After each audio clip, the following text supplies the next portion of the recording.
গ্রুপে দেখিও 10 তারিখে স্যার নাকি খাওয়া দেবে।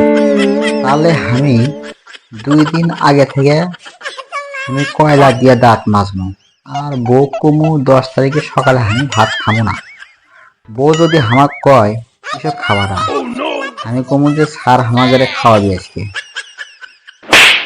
আর দুপুরবেলা গুলো অফিসে দেখি বস্তু দিয়ে ভাত দিছে, তাহলে অল্প না খামো, না খেলে আবার লস হবি, একা তো দেওয়া লাগে।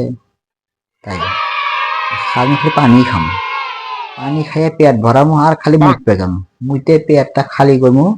আর বিকালবেলা হৃদয় যদি নাস্তা দেয় সে নাস্তা আর খামো না, কারণ খাইলে তো আর সন্ধ্যের সময় খাওয়া পাম না।